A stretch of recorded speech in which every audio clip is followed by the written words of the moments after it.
Alhamdulillahilladzi sadaqa wa'dah wa nasara 'abdah wa hazama al-ahzaba wahdah.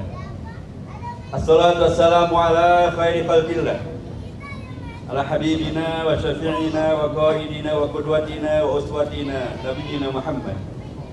Assalatu wassalamu alaihi wa ala azwajihi ummahatil mu'minin wa ala alihi at-tayyibin wa ala ashabihi al-mardiyyin wa ala man ittaba'ahum bi ihsanin ila yaumiddin. Faqala Allah azza wa jalla fi kitabil aziz, a'udzu billahi minasyaitonir rajim. Bismillahirrahmanirrahim. Idza jaa nasrullahi wal fath wa ra'aitan nasa yadkhuluna fi dinillahi afwaja fasabbih bihamdi rabbika wastaghfirhu innahu kana tawwaba. Faqala Rasulullah sallallahu alaihi wasallam, man jahhaza ghaziyan fi sabilillah faqad raza. Sadaqallah wa sadaqa Rasulullah wa nahnu ala dzalika minal mu'minina munafidina bi'idznillah. Yang kita hormati para kiai kita, pimpinan kita Partai Keadilan Sejahtera di Jakarta, khususnya di DPD di Jakarta Selatan, beserta seluruh jajaran pimpinan di tingkat DPC, DPRA, dan para kader, para pejuang keadilan dan kesejahteraan yang semuanya saya hormati. Allahu Akbar, Allahu Akbar, Allahu Akbar. Alhamdulillah, pada siang hari ini kita kembali mengukir sejarah perjuangan dakwah kemanusiaan, politik keislaman yang tidak pernah bisa berhenti dan tidak pernah bisa dihentikan oleh siapapun, karena tabiat daripada dakwah, tabiat daripada kemanusiaan, tabiat ketika Islam hadir dan memperjuangkan kepentingan umat, memang dia adalah ibarat air, dan air itu tidak pernah bisa dihentikan. Dia akan selalu mencari jalan untuk kemudian sampailah ke tujuan akhirnya, ke laut lepas dan mendapatkan ridho dari Allah Subhanahu wa Ta'ala. Saya harus mohon maaf kalau saya didahulukan, bukan apa-apa, karena seandainya tadi jam 1 semuanya mulai sesuai dengan acara, mungkin semuanya juga tidak seperti ini. Jadi di rumah ini ibu-ibu pimpinan dari Badan Pentak Majelis Taklim se-Jabodetabek sedang berkumpul. Jadi memang agak rumit kalau tuan rumahnya malah tidak di tempat. Jadi karena saya minta untuk didahulukan supaya semuanya nanti bisa kesampaian. Mudah-mudahan antum mengizinkan dan begitu, insya Allah. Nah, hadir di meja mereka juga sebetulnya adalah bentuk lain dari ambil siaga di tempat yang lain. Para ustazah sedang ambil siaga dengan cara mereka sendiri. Kemudian antum juga ambil siaga dengan cara antum sendiri. Tapi insya Allah tidak bintang. Kalaupun ambil siaga didahului dengan semacam penyemangat, itu tidak bintang, karena juga nggak ada aturan dalam Quran dan hadisnya ambil siaga itu bagaimana. Teman-teman sekalian, hari-hari ini antum pasti tahu bahwa kita masih dalam nuansa memperingati Maulid Nabi besar Muhammad Sallallahu Alaihi Wasallam. Ya, sekalipun di mana-mana diperingati Maulid, tapi kadang-kadang kalau ditanya siapa sih yang pertama kali menghadirkan Maulid dan mengapa, biasanya jawabannya adalah sudah nyerah aja deh, diwakilkan kepada wakil rakyat saja. Dulu Salahuddin Ayyubi menghadirkan peringatan Maulid karena beliau ingin menghadirkan sebuah terobosan. Beliau gundah dengan kondisi umat yang Islam tetap Islam, imannya tetap iman, akhlak tasawufnya tetap mereka lakukan, tetapi kemudian dalam realita kehidupan sehari-hari, sosial, politik, pendidikan, mereka semuanya dijajah dan terjajah. Dihadirkanlah sebuah terobosan. Dihadirkanlah memperingati Maulid Nabi besar Muhammad SAW, agar umat teringatkan kembali tentang izzah daripada Islam dan umatnya, agar umat mengetahui bahwa umat ini tidak dihadirkan untuk menjadi kalah dan menjadi pecundang, tapi untuk menghadirkan kemenangan. Dan ketika kemenangan itu dihadirkan, bukan untuk menghadirkan sekali lagi apa yang kemudian publik menjadi ketakutan, tapi justru menghadirkan umat yang fasabbih bihamdi rabbika wastaghfir, akhlak yang tinggi, berpolitik yang santun, dan kebersamaan dengan masyarakat yang kemudian merasakan bahwa keberadaan dan kehadiran kita adalah membawa kerahmatan bagi mereka semua.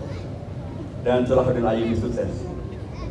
Dengan semangat itu, dia menghadirkan umat yang betul-betul punya izzat, mengalahkan kaum salib, dan bukan hanya mengalahkan dalam konteks perang, tapi yang lebih penting lagi adalah mengalahkan dalam konteks budaya.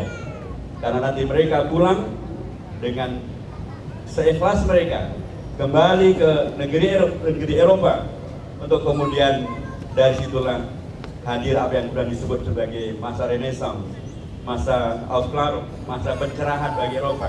Hadirlah revolusi industri dan hadirlah revolusi Prancis.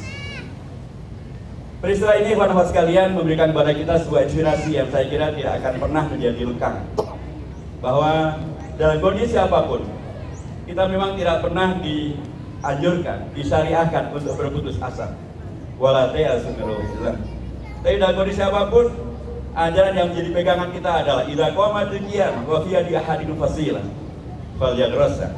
Kita tidak akan pernah menjadi pesimis, dan tidak akan pernah menjadi kecil hati, dan tidak akan pernah menjadi dalam tanda kutip kehilangan arah untuk kemudian bekerja. Tapi arahannya Allah hadirkan melalui Rasulnya adalah bahkan bila terjadi kiamat sekalipun, bahkan bila terjadi musibah sebesar apapun, tapi kita masih mempunyai kebaikan yang bisa kita tanam, kita akan menanamnya. Dan kiamat masih jauh, insya Allah. Dan masih terlalu banyak benih kebaikan yang Allah berikan kepada antum dan kepada kita semuanya. Karenanya sudah menjadi amat sangat seharusnya bila kemudian kita tidak pernah menjadi mati angin, kehilangan langkah, dan seolah-olah menjadi gelap mata, untuk kemudian kita tidak bisa melakukan apapun untuk kemaslahatan daripada umat maupun bangsa ini. Dalam konteks ini, kawan-kawan sekalian, kita bisa membaca bahwa kehadiran kita semuanya sesungguhnya memang adalah kehadiran yang sangat-sangat ditunggu.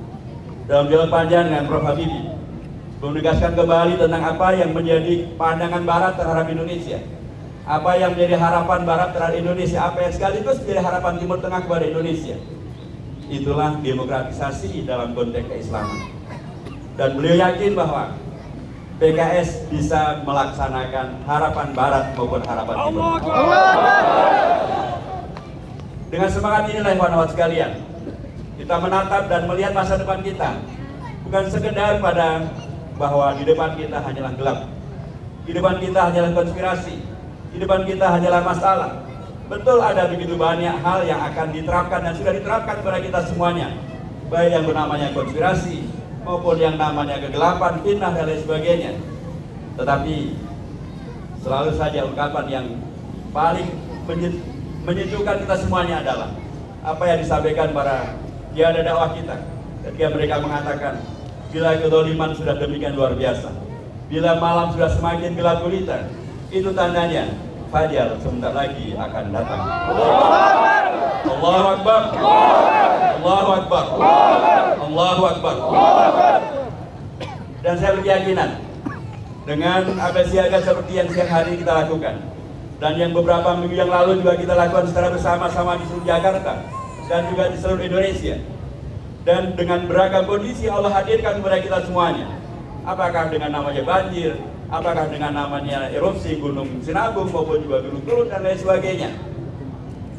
Kita kembali membuktikan bahwa sekali lagi fajar untuk hadirnya koreksi, fajar untuk hadirnya peran serta, fajar untuk hadirnya maksimalisasi dari potensi yang Allah berikan kepada kita semuanya, ternyata hadir dengan demikian amat sangat luar biasa. Di luar dari siapapun yang bisa menduga, di luar dari siapapun yang bisa mencegahnya, dan di luar dari siapapun yang kemudian bisa mematikannya. Yuriduna yutfi'u nurallah biafwahihim wa yahballahu illa yutimma nurah walau kariha al-kafir. Tinggal pada kita semuanya, kawan-kawan sekalian, pasti antum masih amat sangat ingat bahwa kunci sukses yang bisa kita lakukan adalah ketika kita sendiri, di dalam diri kita semuanya ada kemampuan dan kemampuan untuk terus selalu mengembangkan sikap dasar terkait dengan masalah jihad sia-sia yang kita kerjakan. Pertama, harus selalu kita bersihkan niat kita.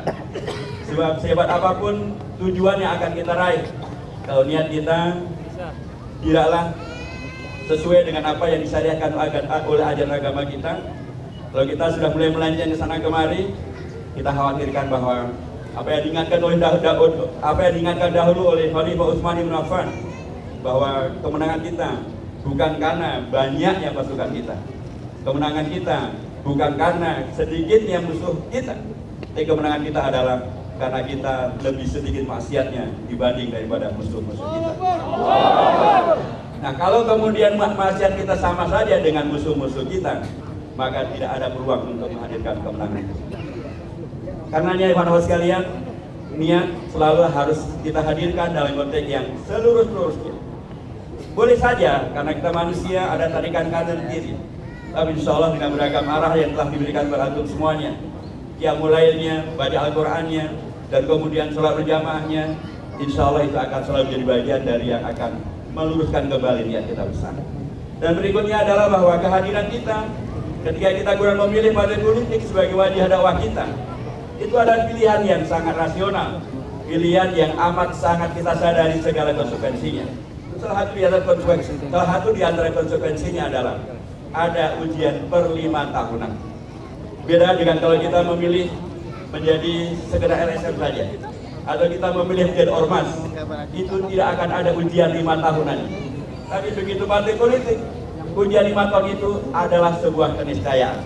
Dan kita dahulu sudah pernah diuji, dan kita belum lulus tahun 99. Dan kita merasakan betapa tidak nyamannya ketika kemudian kita tidak lulus ujian itu. Dan kemudian kita bekerja bersama-sama, lebih giat dan lebih serius lagi, menghadirkan bukti tentang keadilan kita. Dan alhamdulillah, kemudian Allah menghadirkan kelulusan yang spektakuler. 2004 kita lulus. 2009 alhamdulillah lulusnya tambah banyak lagi. 2014 tentu kita tidak ingin menjadi gagal. Allahu Akbar. Allahu Akbar. Allahu Akbar. Kita sudah diputuskan untuk Jakarta ini khususnya bukan sekedar lulus yang biasa, tapi bahkan mengulangi sejarah kemenangan gemilang partai kita di tahun 2004. Dan karenanya di sini tidak ada LT 3 besar, yang ada adalah LT 1 besar. Allahu Akbar. Allahu Akbar. Allahu Akbar. Bila demikian halnya, ikhwan sekalian, maka yang harus menjadi ingatan utama kita adalah kita bukan sekedar karenanya menyelamatkan eksistensi daripada partai ini, dari partai dakwah ini, tetapi bahkan kita akan mengembalikan kejayaan dan menambah kejayaan bagi partai dakwah ini, sebagaimana dulu pernah Allah berikan kepada kita, sebagaimana dahulu rakyat pernah mempercayakan kepada kita, dan kemudian kita ingin itu bisa dihadirkan kembali, ditambahkan kembali. Supaya apa? Supaya kemudian beragam gelar gulita yang ditimpakan kepada politik Islam, kepada dakwah Islam di seluruh dunia, kemudian akan mulai disipak, mulai dicerahkan, mulai dikoreksi. Karena sesungguhnya memang kehadiran Islam dan partai Islam bukanlah ancaman, bukanlah menghadirkan teror dan terorisme, bukan untuk mengembalikan umat kembali ke zaman tengah, tapi justru untuk memajukan kebudayaan, memajukan kemanusiaan, menghadirkan manusia berkeunggulan di abad yang ke-21 ini, sebagaimana itu yang menjadi harapan dari banyak pihak di banyak negeri, dan itu adalah menjadi tantangan kita semuanya. Allahu Akbar. Allahu Akbar. Allahu Akbar. Terakhir ikhwan nafas sekalian, tentu saja tujuan yang sangat mulia itu menyelamatkan, dan bukan sekedar menyelamatkan, menghadirkan kembali eksistensi dan keunggulan dakwah kita di Jakarta ini. Tentu ini adalah kerja keras, ini adalah kerja yang berat, tetapi di balik itu semuanya, dalam kaidah yang sudah amat sangat antum hafalkan, semakin keras pekerjaan, semakin berat tantangannya, di balik itu sesungguhnya adalah pahala yang semakin tinggi lagi. Itulah karenanya mengapa zirwatul sinami al-Islam adalah al-jihad. Karena jihad adalah sebuah pekerjaan yang paling berat, dan karenanya layak bila kemudian pahalanya pun juga paling tinggi. Saya akan mendoakan mudah-mudahan antum semuanya selalu diikhlaskan oleh Allah Subhanahu wa taala, dikuatkan niatnya, dihadirkan kebersamaan yang kukuh, dan menghadirkan kemudian karenanya kemenangan untuk Islam, kemenangan untuk Islam melalui partai dakwah yang kita cintai ini, dan kemudian menghadirkan keberkahan untuk Jakarta, untuk Indonesia dan untuk kita semuanya. Allahu Akbar. Allahu Akbar. Allahu Akbar. Assalamualaikum warahmatullahi wabarakatuh.